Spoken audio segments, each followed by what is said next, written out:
Hi students, मैं सोनिया विद्या गुरु से current affairs का नया सेशन स्टार्ट कर रहे हैं। करंट अफेयर्स का ये नया सेशन फरवरी मंथ का है, तो फरवरी 2022 के करंट अफेयर्स सेशन स्टार्ट करने से पहले हर बार की तरह ये सेशन हिंदी मीडियम में है। इंग्लिश का सेशन देखना चाहते हैं, अगर आप कहीं सेशन देखने आए हो कंप्लीट इंग्लिश मीडियम वाला, that complete English medium session is also there in the playlist. Look for it. That English medium session is recorded primarily for those students who do not understand Hindi well. अब ये session जो हिंदी वाला है, इसको start करने से पहले हर बार की तरह कहानी क्वेश्चंस बहुत इंपॉर्टेंट है। मैंने बहुत मेहनत करी है, आपसे एक लाइक की उम्मीद जरूर कर रही हूं मैं कि आप इस सेशन को लाइक करोगे और जो फ्रेंड्स प्रिपरेशन कर रहे हैं उनके साथ शेयर जरूर करोगे। चैनल को अगर अभी तक सब्सक्राइब नहीं करा है विद्या गुरु के, जरूर करना।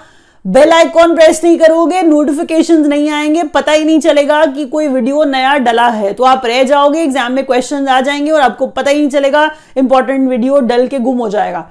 तो पक्का से सब्सक्राइब कर लेना, सेशन एंड तक जरूर देखना, क्योंकि जितने भी क्वेश्चन मैंने डाले हैं, कोई भी एक भी क्वेश्चन आपको ऐसा नहीं लगेगा कि एग्जाम में आने लायक ना हो। तो सिलेक्टेड क्वेश्चन होते हैं, पूरे सुपर सिलेक्टिव वे में डिलीवर करते हैं। स्टार्ट कर रही हूं मैं सेशन। अब आप नोटिस करिए कि कितना इंपॉर्टेंट क्वेश्चन है, अगर पहला है तो भी कितना इंपॉर्टेंट है। चलिए पहले क्वेश्चन में इंडियन इकोनॉमी से जब हम स्टार्ट करते हैं, तो पहला क्वेश्चन क्या है, देखिए।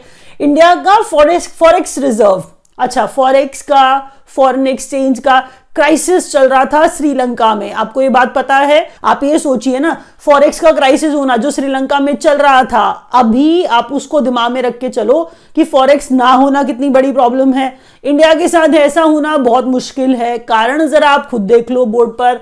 इंडिया का फॉरेक्स रिजर्व जो है 31 दिसंबर 2021 तक बताया गया कि 633.6 बिलियन का है। तो 633.6 बिलियन ये एक्चुअल में डॉलर्स है। तो आप ये जरा ध्यान से देखो कि ये इतना बड़ा है कि ये फोर्थ लार्जेस्ट है। क्या है ये? फोर्थ लार्जेस्ट है। अगर आपके दिमाग में अब जरूर क्वेश्चन आएगा कि बचे हुए 3 कौन से देश हैं जो हमसे ऊपर चल रहे हैं, जिनके पास हमसे भी ज्यादा का फॉरेक्स रिजर्व है, तो वो भी लिखे हैं। चाइना है पहले नंबर पे, जापान है दूसरे नंबर पे, और तीसरे नंबर पे स्विट्जरलैंड है, और चौथे नंबर का फॉरेक्स रिजर्व जो है वो हमारे पास है। जो कितना बड़ा है आप देख लो, 633.6 बिलियन डॉलर्स। अब आगे जब बढ़ते हैं next point, to promote India's digital ecosystem Google to invest $1 billion in Airtel. Investment बड़ा है। एयरटेल इंडिया में पॉपुलर है और बहुत ज्यादा बाहर भी पॉपुलर है। गूगल ने भी स्कोप देखा तो इन्वेस्ट किया इतना बड़ा अमाउंट। जरा ध्यान से पढ़िए बात क्या है। इंडिया का डिजिटल इकोसिस्टम, उसको गूगल, सीधी बात है, प्रमोट करना है, तो गूगल उसके अंदर इन्वेस्ट करने के लिए एयरटेल में पैसा लगा रहा है। और कितना पैसा जरा देख लो आप, $1 बिलियन हैं ये एयरटेल में इन्वेस्ट किया है। किसने? गूगल ने। बस ये सारी बातें आपको याद रखनी है हर हाल में, ऐसे क्वेश्चंस आते हैं, आपको पता है। इंडियन इकोनॉमी की थोड़ी सी बात, ऊपर वाला टाइटल होता है, हमारे वीडियो का क्लासिफिकेशन होता है कि हम किस बारे में बात चला रहे हैं, किस बारे में बात कर रहे हैं। अब जब मैं आगे पढ़ूंगी तो नेक्स्ट क्वेश्चन में आपको अपॉइंटमेंट्स एंड इलेक्शंस पढ़ाऊंगी। अब अपॉइंटमेंट्स है, इलेक्शंस है, कोई बड़े रैंक पर अपॉइंट हुआ होगा, कोई ब्रांड एम्बेसडर बना होगा। तो जब मैं पहला क्वेश्चन पढ़ रही हूं, तो new chairman of IBBI, insolvency and bankruptcy, insolvency and bankruptcy board of India. जरा सुन लीजिए एक बार दोबारा से। पहला है इंसॉल्वेंसी है, दूसरा बैंकरप्सी है, तीसरा बोर्ड है, और ये इंडिया है नेक्स्ट वाला है। तो insolvency and bankruptcy board of India के नए चेयरमैन रवि मित्तल बन गए हैं। आप साथ साथ नाम और थोड़ा सा पिक्चर्स देखते जाइए। आप किसी इंसान के बारे में जब न्यूज में पढ़ते हो, लोगों से सुनते हो, या उसके बारे में कोई बात चल रही होती है, तो अगर आप फेस के साथ रिलेट करते हो तो वो चीज ज्यादा दिन के लिए दिमाग में रह जाती है। वही किया है, रवि मित्तल लगाए हैं वहां पर। तो रवि मित्तल IBBI के नए चेयरमैन। अब सर्जियो मैटेरेला, अब जब इनका नाम आपने पढ़ा सर्जियो मैटेरेला, तो ये री इलेक्टेड प्रेसिडेंट हैं इटली के देख पा रहे हो आप। तो Sergio Italy Ravi Mittal new chairman IBBI के तीसरा पॉइंट जो आप पढ़ रहे हो, देखिए वो आप जो एक पेज देखते हो, वो एक पेज को आप एक क्वेश्चन समझ लो कि ऐसे मैंने 22, 23, 25 पेज बढ़ाए, लेकिन आप उसको 2 और 3 से मल्टीप्लाई करना भूल जाते हो, क्योंकि एक पेज पे 2 से 3 पॉइंट्स होते हैं। तो अगर मैं स्लाइड्स को, मैं अगर पेजेस को डबल भी कर दूं, तो आपको बता दूं हर वीडियो में आप कम से कम 50-60 नए पॉइंट सीख के जाते हो। इतने के लिए शायद इतना टाइम देना मुझे लगता है बिल्कुल वायबल है, आपको देना चाहिए पक्का से, क्योंकि अगर आप करंट अफेयर्स के इतने सारे पॉइंट्स एक जगह पे एक ही वीडियो में मिल रहे हैं आपको, तो आपको इधर उधर भागना नहीं पड़ेगा ना, कि अगर कोई डेली करंट अफेयर्स डाल रहा है, आपको कहानी सुना रहा है और वो इंपॉर्टेंट भी नहीं है और आप पढ़ रहे हो, तो आपका टाइम और सब्जेक्ट्स में आप नहीं दे पाओगे। करंट अफेयर्स मैं पूरे कलेक्शन की तरह आपके सामने लाती हूं, ताकि आपको करंट अफेयर्स पे बहुत ज्यादा टाइम वेस्ट ना करना पड़े। तो इसीलिए इन पॉइंट्स की थोड़ी वैल्यू समझिए। कहानी पढ़ के कभी फायदा नहीं होता, एग्जाम में सीधा क्वेश्चन पूछा जाता है, ये वही इंपॉर्टेंट पॉइंट्स हैं जो सीधे एग्जाम में आ जाते हैं। ये अक्षय कुमार आपको दिख रहे हैं, इनका फेस तो आप बहुत ज्यादा देखते हो ना, तो जल्दी से रिलेट कर लो। उत्तराखंड के ब्रांड एम्बेसडर नए अक्षय कुमार, ठीक है। रवि मित्तल हो गए, सर्जियो हो गए और अक्षय कुमार हो गए, याद कर लीजिए और आगे बढ़ते हैं। अब देखिए क्या आ रहा है, क्या क्लासिफिकेशन आ रहा है। अब देखिए new controller general of accounts, यहां पर आप सोनाली सिंह की पिक्चर देख रहे हैं। सोनाली सिंह आप देख पा रहे हो, तो ये सोनाली सिंह क्या बनी है, ये बनी है नई controller general of accounts, controller general of account Sonali Singh. Antonio Costa actual में पोर्टुगल के PM दोबारा से बन गए हैं। हो सकता है नाम सिर्फ यही आ जाए कि एंटोनियो कोस्टा जो पोर्टुगल के नए, मतलब दोबारा से इलेक्ट हुए हुए प्रधानमंत्री बन गए हैं, वो किस पार्टी से बिलोंग करते हैं। विश्वास करिए, अगर कोई चीज ब्रैकेट में भी लिखी होगी तो वो भी उतना ही सिग्निफिकेंस, इतनी ही इंपॉर्टेंट होगी जितना कि पूरा पॉइंट और ये रेड पार्ट। आप ये नहीं सोच सकते हो ना कि क्वेश्चन में हर बार ये आएगा और यही आंसर होगा, तो पूरा याद करिए। एंटोनियो कोस्टा सोशलिस्ट पार्टी के प्रधानमंत्री दोबारा बन गए हैं पोर्टुगल के। जब मैं नेक्स्ट पढ़ रही हूं तो यूजीसी के चेयरमैन भी, पहले नहीं मैं बहुत ज्यादा इसको इंपॉर्टेंस देती थी, लेकिन अब क्वेश्चंस ऐसे भी आते हैं और यूजीसी का चेयरमैन भी पूछ लेते हैं। तो यूजीसी के नए चेयरमैन M जगदीश कुमार बन गए हैं। इनकी भी पिक्चर लगी हुई है सामने, देखिए, रिलेट करिए। M जगदीश कुमार यूजीसी के नए चेयरमैन। अब फिर दोबारा से एक ही बात, अगर एक पॉइंट बार बार बोला जा रहा है तो इसलिए नहीं बोला जा रहा है कि मैं आपको परेशान कर रही हूं, मैं आपको पका रही हूं।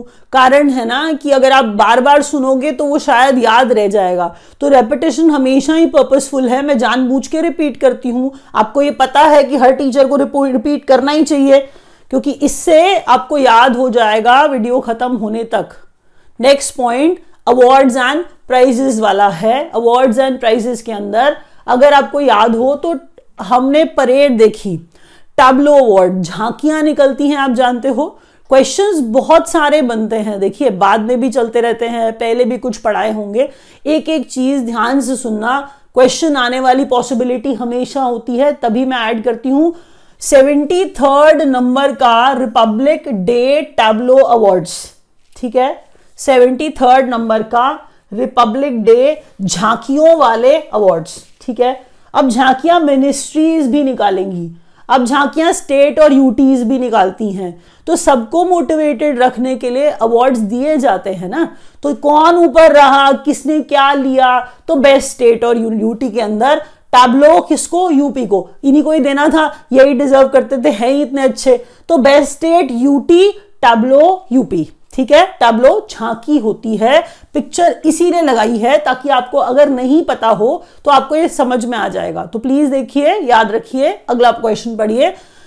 जब यहां पर देखिए, पहले तो पूछा जा सकता है ना बेस्ट स्टेट और यूटी में से बेस्ट टैब्लो मतलब किसको मिला, तो यूपी हम बोल देते हैं। लेकिन सिर्फ टैब्लो, सिर्फ झांकी नहीं, उसका थीम भी तो कुछ होता है ना, और उसको भी एग्जाम में पूछा जाता है।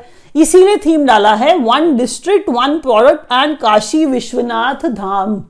ये याद रखना है आपको, 1 district 1 product and Kashi Vishwanath Dham, ये यूपी की टैब्लो का थीम था। अब जब बात करें तो नंबर 1 पे अगर यूपी की टैब्लो थी तो नंबर 2 पे कर्नाटका और नंबर 3 पे मेघालय की टैब्लो थी। देखिए कभी कभी ऐसा होता है कि वो सेकंड थर्ड पूछ लें, रेयर, लेकिन ये इंपॉर्टेंट है।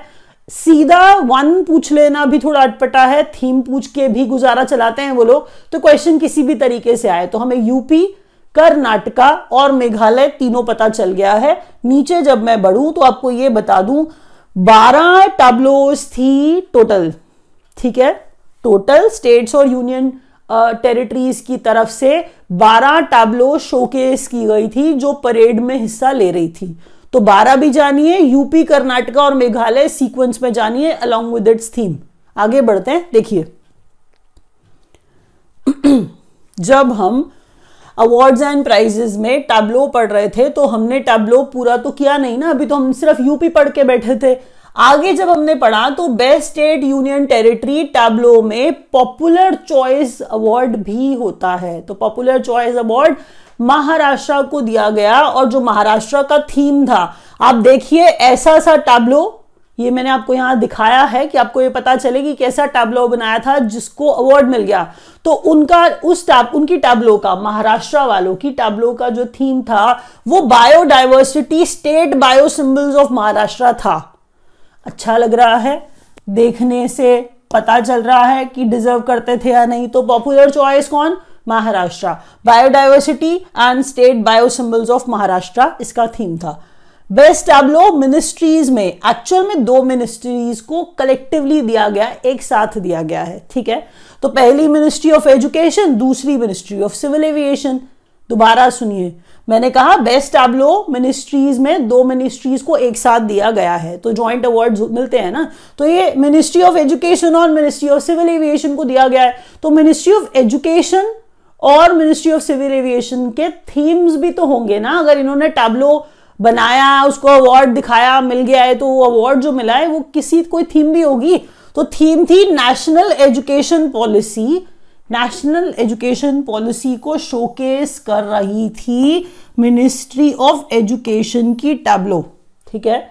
जब हम नेक्स्ट पे पहुंचे कि मिनिस्ट्री ऑफ सिविल एविएशन का टैब्लो जो था उसका क्या थीम था? उड़े देश का नागरिक, आम नागरिक। ये उड़ान है, ये वही उड़ान की कहानी है जो आप सुनते आ रहे हैं अपने प्रधानमंत्री से।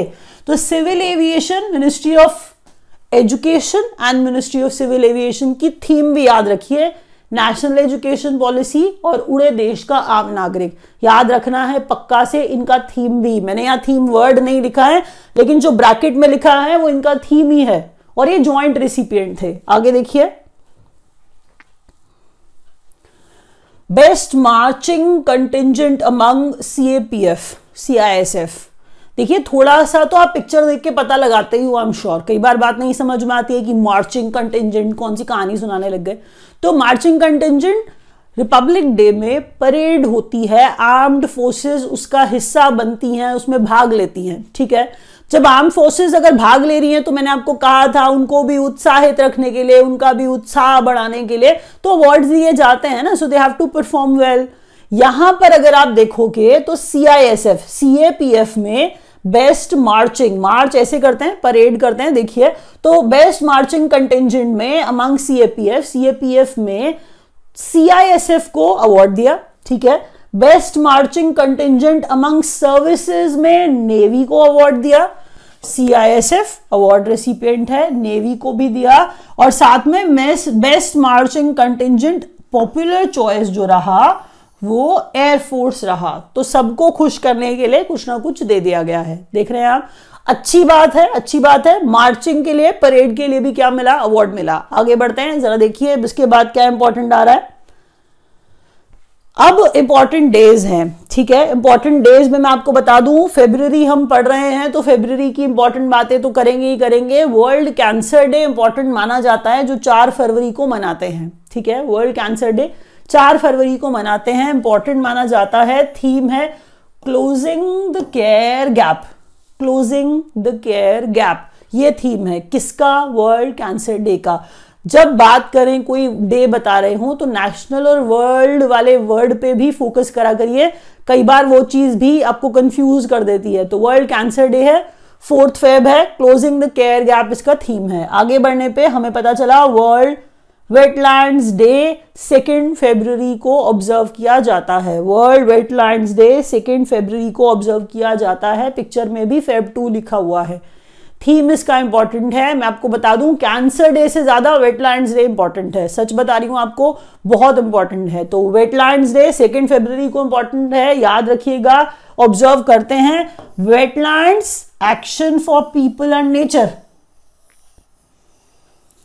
Wetlands action for people and nature, ये इसका थीम है। जो 2 फरवरी को वेटलैंड्स डे ऑब्जर्व किया जाता है उसका, याद रखिएगा, ये क्वेश्चन जरूर दिखेगा आपको ये भूलना नहीं है किसी भी हाल में। तो wetland action for people and nature. Next question देखिए, बैंकिंग और फाइनेंस वाले स्टूडेंट्स भी वीडियो देखते हैं तो आपके लिए तो सारा ही वीडियो इंपॉर्टेंट होता है, लेकिन बैंकिंग वाला आपके लिए ही होता है और इंपॉर्टेंट ज्यादा होता है।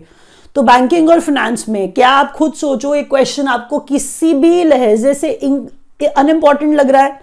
प्लीज आप सोचो, एक क्वेश्चन इंपॉर्टेंट है।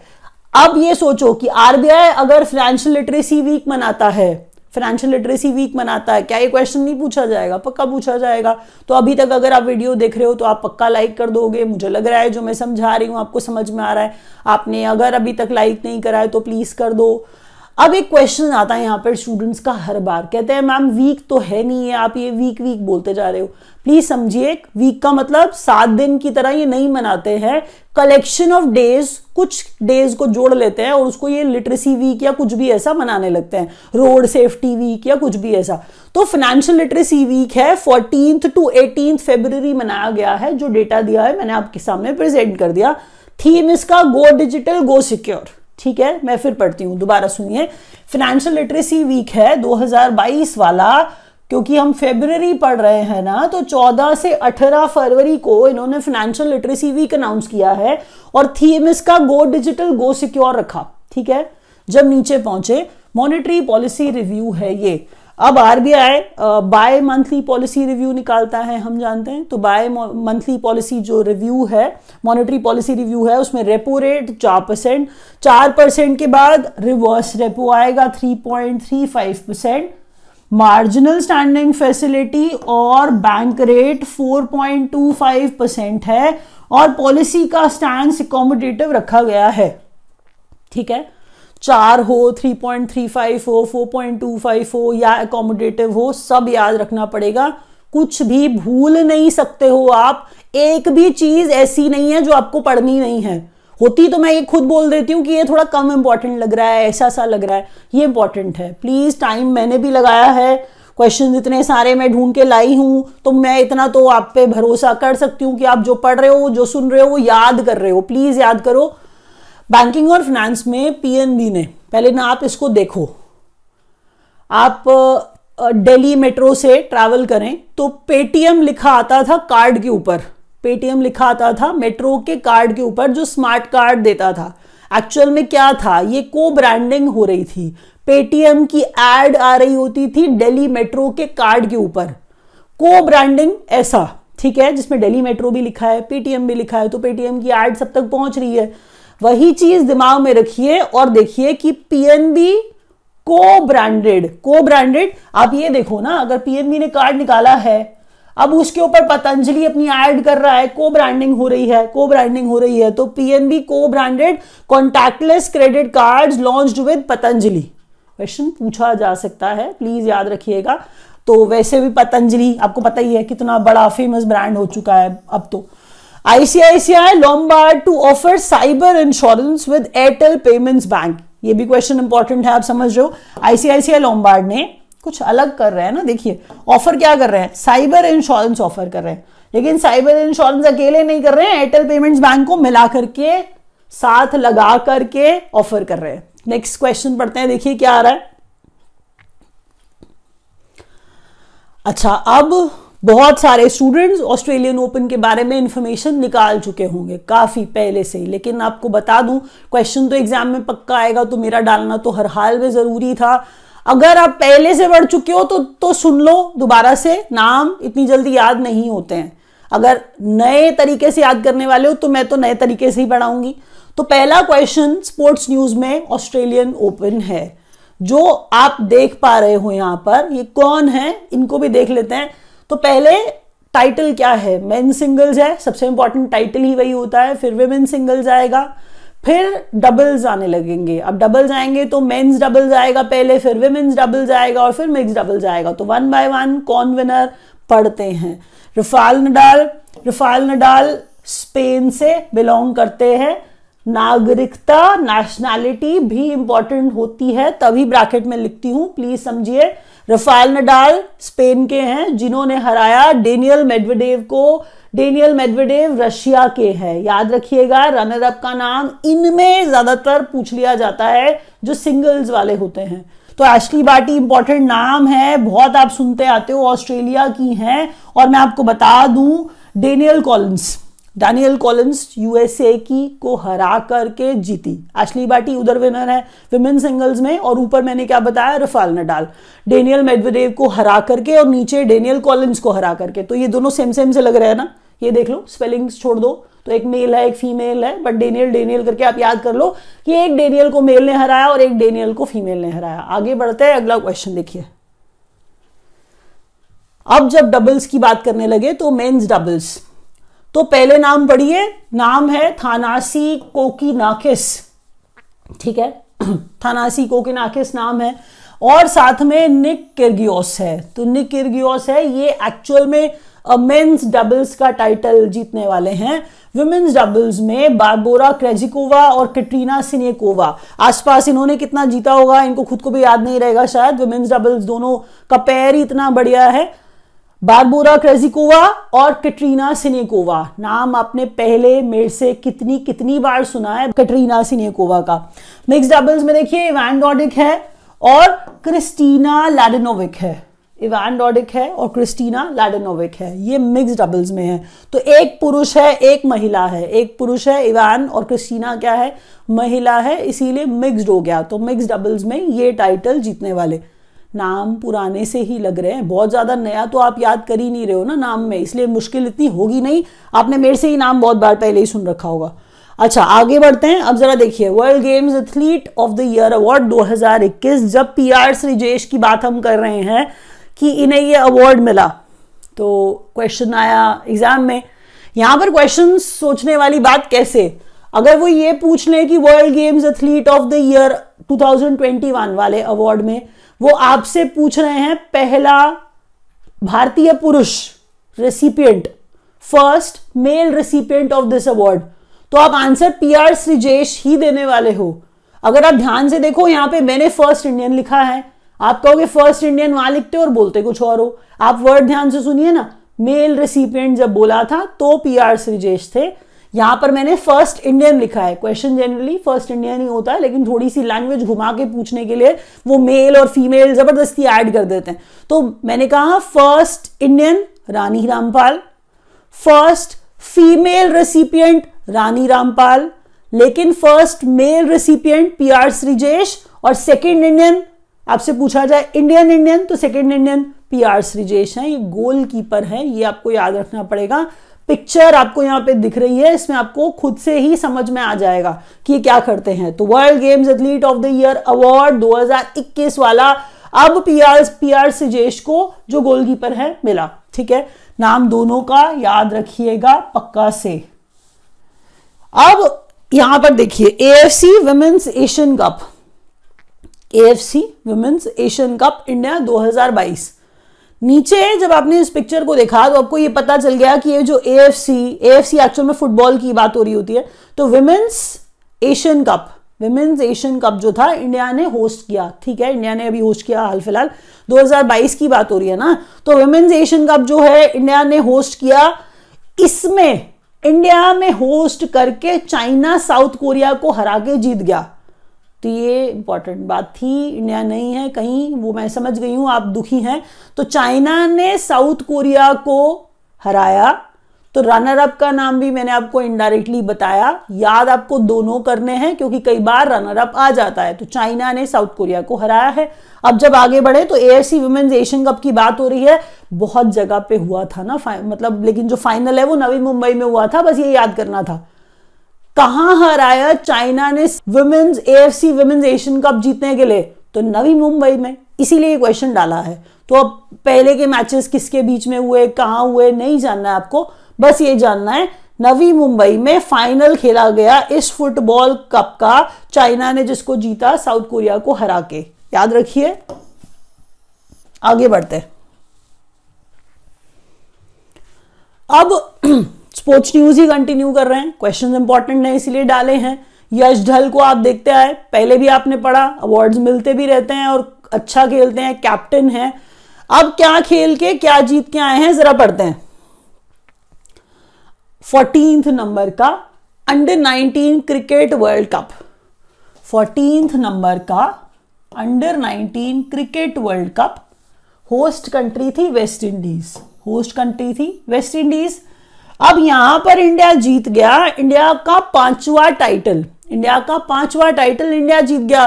क्वेश्चन पूछा जाएगा किसको हरा के जीता? इंग्लैंड को हरा के जीता, क्योंकि मैंने यहां पे इंग्लैंड रनर अप लिखा है ना, तो इंडिया ने जीता, इंग्लैंड को हरा के जीता। कैप्टनशिप इंपॉर्टेंट हो जाती है उस समय क्योंकि आप कुछ जीत के आए हो अच्छा बड़ा।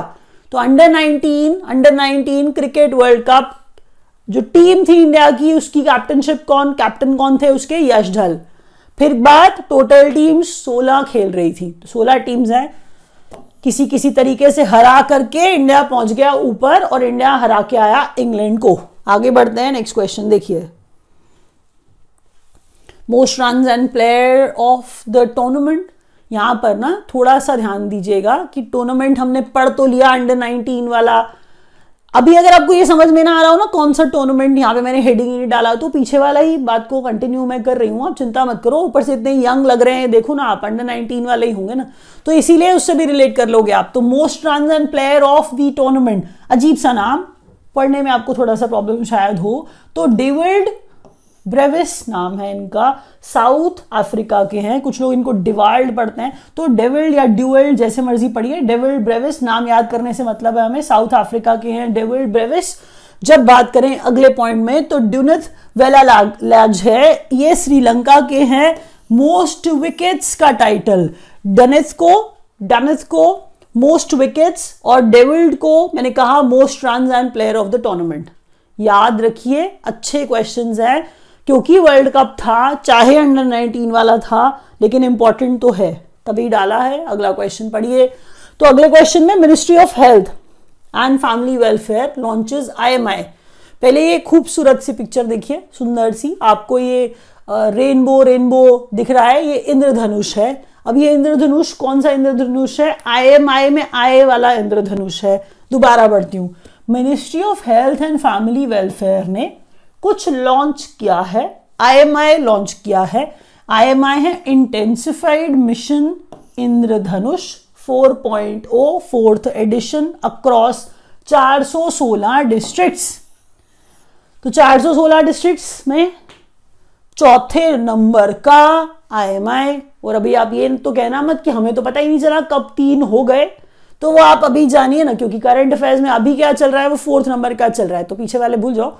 हमने कहा इंटेंसिफाइड मिशन इंद्रधनुष चौथे नंबर का 416 डिस्ट्रिक्ट्स में लगाया गया। अब यहां पर आप समझो, दिमाग में क्वेश्चन जरूर आएगा कि क्या कहानी मैम ने सुना दी। पिक्चर देखो ना, तो ये पिक्चर उन्होंने लगाई है बी वाइस। अगर IMI कहानी सुनाई है आपको तो बोल रहे हैं get your child fully immunised. अपने बच्चे को क्या करना है? इम्यूनिटी देनी है, मतलब उनको वैक्सीनेट करवाना है, ये वो वाली बात है। ये पिक्चर वो दिखा रही है, आपको वैक्सीनेशन से जोड़ लेना है। तो ये फिर IMI, फिर इंद्रधनुष आ गया, इंटेंसिफाइड मिशन इंद्रधनुष, ठीक है। India implements largest global immunization program covering over 3 crore pregnant women and 2.6 crore children. तो ये बात पढ़नी है, ध्यान से याद करनी है। तो इंडिया ने इंप्लीमेंट किया लार्जेस्ट ग्लोबल इम्यूनाइजेशन प्रोग्राम, जिसमें किसको कवर कर रहा है? 3 करोड़ प्रेग्नेंट महिलाओं को और 2.6 करोड़ बच्चों को। तो ये याद रखिएगा, सब बातें अच्छे से आगे बढ़ते हैं। गवर्नमेंट स्कीम एंड अनाउंसमेंट, ये ऐसा सेगमेंट होता है पूरे सेशन का जो बच्चों को पक्का बोरिंग ही लग रहा होता है, लेकिन आपको हर बार बोलना पड़ता है कि गवर्नमेंट स्कीम इंपॉर्टेंट होती है, ध्यान से देखो, प्लीज देखो, इंपॉर्टेंट है तो इतना तो याद कर सकते हो आप, बस याद ही करना है, कुछ नहीं करना है इसमें, कुछ समझने वाला थोड़ा नहीं, सिर्फ नाम है, स्कीम होगा, कुछ एलोकेशन होगा, सब याद करिए, कुछ डिस्ट्रिक्ट्स होंगे, तो ऐसी ऐसी बातें होती हैं, डोंट वरी, बस गवर्नमेंट स्कीम है, एग्जाम में आती है। वीडियो अभी तक देख रहे हो पक्का से लाइक कर देना। मैं कह रही हूं राष्ट्रीय युवा सशक्तिकरण, राष्ट्रीय युवा सशक्तिकरण कार्यक्रम स्कीम, राष्ट्रीय युवा सशक्तिकरण कार्यक्रम स्कीम, इसको एक्सटेंड किया 2021-22 टू 2025-26। बस ऐसे ही याद करना है, कुछ नहीं सोचना है, कुछ नहीं समझना है, जो लिखा है ये स्कीम है, इसको आपको याद करना है। आपको ये बता दूं, इस पे कुछ खर्चा होता है, कोई भी स्कीम अगर गवर्नमेंट लॉन्च करती है तो उस पे कुछ खर्चा होता है ना, तो उनको आउटले, वो एक्सपेंडिचर बताना पड़ता है कि 2710 करोड़ का खर्चा युवा सशक्तिकरण कार्यक्रम पर लगा देंगे। 2710 करोड़ रुपए जो है वो खर्चा करेंगे राष्ट्रीय युवा सशक्तिकरण कार्यक्रम पर। तो बहुत बड़ी बात है, देखिए कितना खर्चा कर रहे हैं। तो गवर्नमेंट स्कीम, सरकारी योजनाएं पढ़ते हुए आगे बढ़िए जरा। Ministry of heavy industries launches phase 2 of competitiveness in capital goods sector at an outlay of 1207 crore. दोबारा बढ़ते हैं, मिनिस्ट्री कौन सी? हेवी इंडस्ट्रीज वाली। कौन सी मिनिस्ट्री? हेवी इंडस्ट्रीज वाली। वो ऊपर यूथ अफेयर्स वाली मिनिस्ट्री थी, आपको ये मैं बताना भूल गई कि जो ऊपर वाली स्कीम है वो यूथ अफेयर्स वाली मिनिस्ट्री है, नीचे जो है हम हेवी इंडस्ट्रीज वाली मिनिस्ट्री आ गई है।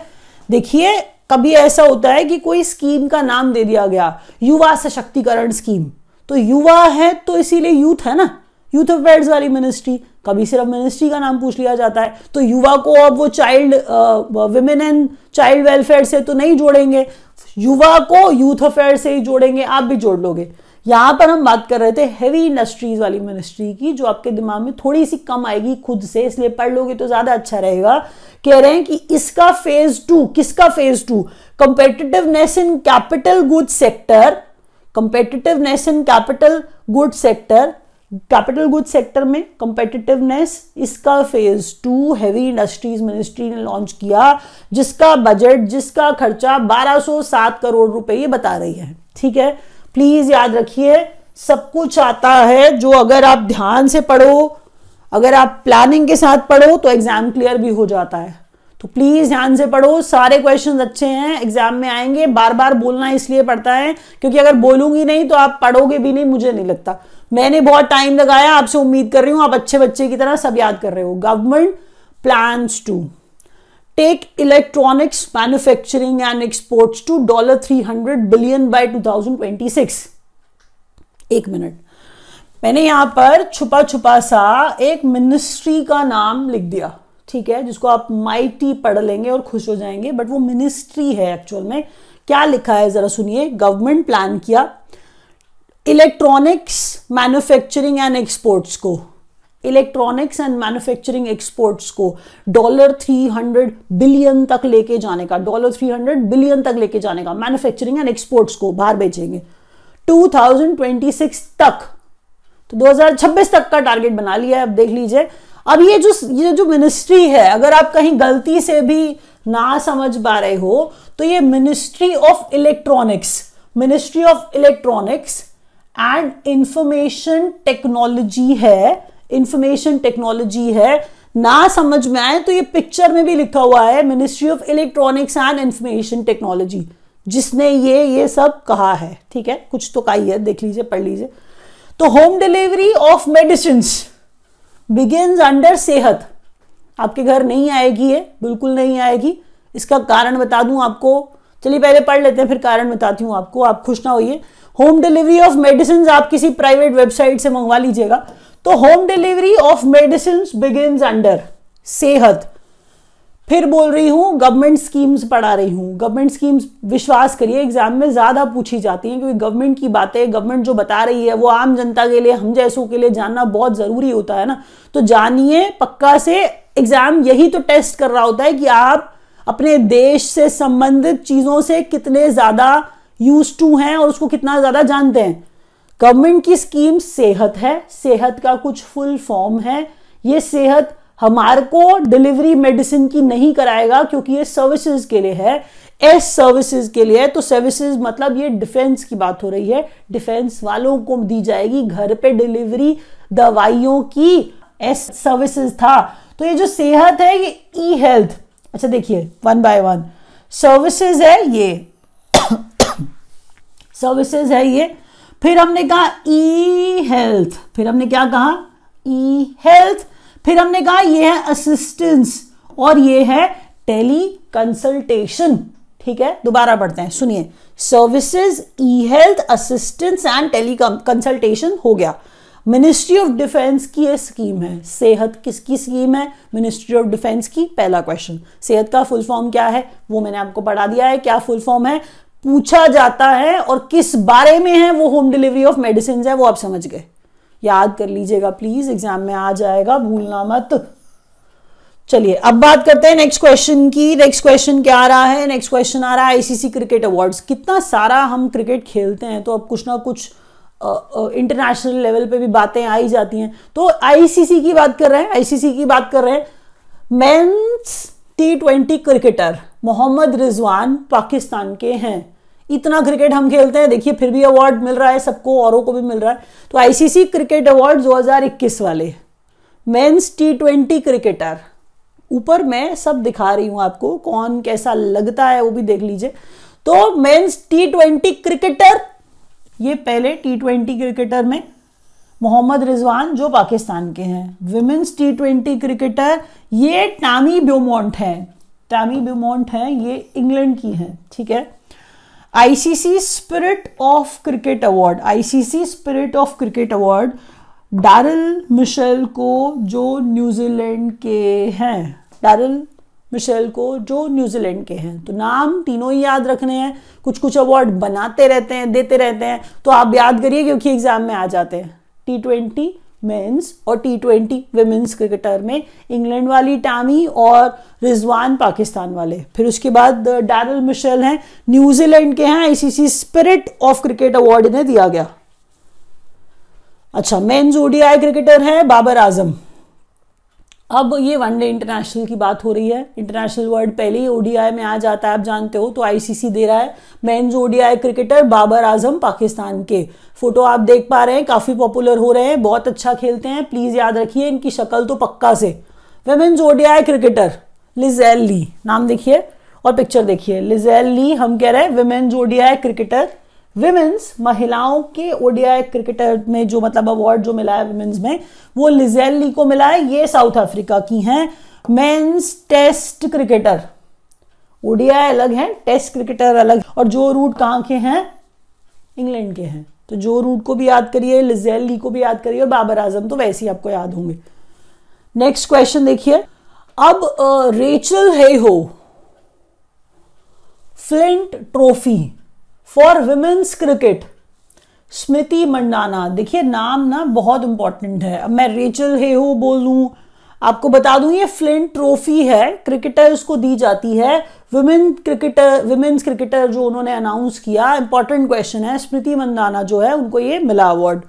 Sir Garfield Sobers trophy men's cricketer for men's cricketer, sir Garfield Sobers trophy men's cricketer में ये मिला शाहीन अफरीदी को, और ये भी पाकिस्तान के हैं। ठीक है, ये पहले बाबर आजम बताए थे ना आपको, इसीलिए मैंने भी बोला। तो स्मृति मंदाना इंडिया और ये पाकिस्तान के हैं Shaheen Afridi. ICC men's ODI, ICC पुरुषों के ODI and T20 team captain Babar Azam Pak. ये थोड़ा सा आपको शायद समझने में कंफ्यूजन होगा। ऐसा कहा जा रहा है कि आईसीसी कहता है कि अगर ओडीआई T20 अगर आप ओडीआई और T20 की जो टीम्स हैं सारी आप ले आओ और उसकी कोई बेस्ट टीम आप बनाना चाहो, कोई ऐसी बेस्ट टीम आप बनाना चाह रहे हो, तो उसकी कैप्टेंसी कौन करेगा? ये आईसीसी कह रहा है ऐसा। तो बाबर आजम उसके कैप्टन होने चाहिए, जो पाकिस्तान वाले हैं उस टीम के कैप्टन होने चाहिए अगर ये कोई अच्छी टीम बनाए जिसमें सारे अच्छे अच्छे प्लेयर्स डाले जाएं ओडीआई और T20 के लिए, तो ये उसके कैप्टन, मतलब ये तो सबसे अच्छा ही बता दिया इनको। तो बाबर आजम पाकिस्तान के हैं, याद रखिएगा क्या बोला है, पॉइंट पढ़ना जरूरी था तभी आंसर याद रहेगा। INS Khukri India first indigenous missile है, corvette to be changed into a museum by Diu administration. पहले ना आप यहाँ पे ध्यान से पढ़िए कि डिफेंस न्यूज है, ये डिफेंस न्यूज है, ये हमारा टाइटल है। हम यहाँ पर पिक्चर्स जो आपको दिखा रहे हैं वो पिक्चर्स भी कौन सी हैं? ये पिक्चर्स आपको जो दिख रही हैं ये नेवी वाली दिख रही हैं, इसलिए INS हमने दिखा दिया, सी दिख रहा है तो मरीन वर्ल्ड। अच्छा, INS खुकरी पहले ये देखिए, ठीक है। इंडिया का पहला इंडिजिनस, मतलब इंडिया ने खुद ही बनाया था, मिसाइल कॉर्वेट है, शिप की बात हो रही है, मिसाइल कॉर्वेट है। इसको म्यूजियम में कन्वर्ट कर देंगे। पहले आपको ये बताऊं, खुकरी को कुछ समय पहले डीकमीशन कर दिया गया था। अब डीकमीशन का मतलब होता है सेवानिवृत्ति कर दी गई, मतलब अब उसको इस्तेमाल नहीं किया जाएगा, उसको हटा दिया गया, अब वो उसको यूज नहीं करेंगे। तो INS खुकरी को डीकमीशन किया गया था कुछ समय पहले। अब चीज पड़ी है, डीकमीशन कर दिया है तो पड़ी रहेगी, आप उसको कुछ अच्छा इस्तेमाल कर लो, तो अच्छा इस्तेमाल उसको म्यूजियम में कन्वर्ट कर दिया। ड्यू एडमिनिस्ट्रेशन ने ये किया है। आपको ये क्वेश्चन पूछा जा सकता है क्योंकि क्वेश्चन इंपॉर्टेंट है, रिसेंटली न्यूज में बार बार रहा, डीकमीशन के लिए भी और ड्यू एडमिनिस्ट्रेशन कुछ अच्छा कर रहा है उसके साथ, तो याद रखिए ना। India and Japan maritime partnership exercise, India और जापान की मैरीटाइम एक्सरसाइज, मैरीटाइम मतलब हम सी की बात कर रहे हैं, partnership exercise at bay of Bengal. Ship जो इसमें इस्तेमाल किया शिवालिक और कर्मट। दोबारा बोल रही हूं, सुनिए। इंडिया और जापान के बीच में नेवी वाली एक्सरसाइज, ठीक है, पार्टनरशिप एक्सरसाइज, क्योंकि एक्सरसाइज का टाइप भी पूछ लिया जाता है ना, मिलिट्री एक्सरसाइज है, आर्म फोर्सेस या फिर मैरीटाइम है, तो हम कह रहे हैं कि ये कोस्टल एक्सरसाइज, हम कह रहे हैं मैरीटाइम एक्सरसाइज है, ठीक है, कोस्ट गार्ड एक्सरसाइज। तो मैरीटाइम एक्सरसाइज है इंडिया और जापान के बीच में, हम कह रहे हैं बे ऑफ बंगाल पे। शिवालिक और कर्मट जो थे हमारी तरफ से पार्टिसिपेट कर रहे थे उस ज्वाइंट एक्सरसाइज में, ठीक है। आगे बढ़ते हैं, नेक्स्ट क्वेश्चन देखिए। India Scorpene Kalvari class submarines 5th INS Vagir and 6th INS Vagsheer made by Mazagon dock shipbuilders. ये क्वेश्चन कहां से आ रहा है, क्यों आ रहा है, किसने बनाया है, क्यों डाल दिया मैंने, जरा ध्यान से पढ़िए। इंडिया का स्कॉर्पियन क्लास, कलवारी जो थी वो पहली थी, कलवारी जो थी पहली थी, तो पहली जो होती है उसके नाम से कई बार पूरी की पूरी स्कॉर्पियन क्लास को नाम दे दिया जाता है, तो कलवारी क्लास भी बोल लेते हैं उसको। तो हमने कहा India Scorpene Kalvari class submarine, submarine का मतलब पनडुब्बी, पनडुब्बी नहीं समझते हो तो अंडरसी व्हीकल है, ठीक है। तो सबमरीन है India Scorpene Kalvari class submarine, 5वें नंबर का वागीर और 6ठे नंबर का है वागशीर। पूछ रहे हैं हम, भाई आपको ये बता रहे हैं कि किसने बनाया है, कई बार ऐसे क्वेश्चन पूछे जाते हैं, प्लीज सुनिए। तो ऐसा क्वेश्चन पूछा जाता है, इसीलिए माझगांव डॉक शिप बिल्डर्स है, इन्होंने वागीर और वागशीर बनाया है। बहुत इंपॉर्टेंट है वागीर और वागशीर, आप स्किप नहीं कर सकते हो। आप कहीं गलती से भी सोच रहे हो कि ऐसा कुछ डाल दिया है, इंडिया के लेवल पे इतनी बड़ी चीज हो रही है, आपको याद करना जरूरी है ना। नेक्स्ट पढ़िए, यहां पर हम पढ़ रहे हैं Konkurs M anti tank missile to be supplied to army by Bharat Dynamics. फिर वही बात कि ऐसी क्वेश्चंस अगर आने लग जाए, मैं नया पैटर्न देखूं कि अगर वो ये पूछ रहे हैं कि ये मिसाइल किसने बनाई है, सबमरीन किसका काम है, किसने बनाया है, अगर बाहर की कंट्री से आ रही है तो कौन सप्लाई कर रहा है, इंडिया में कौन सप्लाई कर रहा है, ये वही चीजें हैं। तो भारत डायनामिक्स जो है कॉन्कर्स एंटी टैंक मिसाइल है जो आर्मी को सप्लाई करेगी। याद रखिएगा बनाई किसने, ये क्वेश्चन है। HAL हिंदुस्तान एरोनॉटिक्स लिमिटेड है, हिंदुस्तान एरोनॉटिक्स लिमिटेड है। ये export to export advanced light helicopter, advanced light helicopter, यहां पर ना advanced light helicopter MK3 Mauritius को HAL बना के दे रहा है। ठीक है, अब मुझे लगता है आपको समझ में आ गया होगा शायद ये। अगर आप देख रहे हो अभी तक तो आप लाइक जरूर करके जाना। अगर आपको नहीं समझ में आया तो इंग्लिश वाला वीडियो देख लेना। Thank you so much for watching.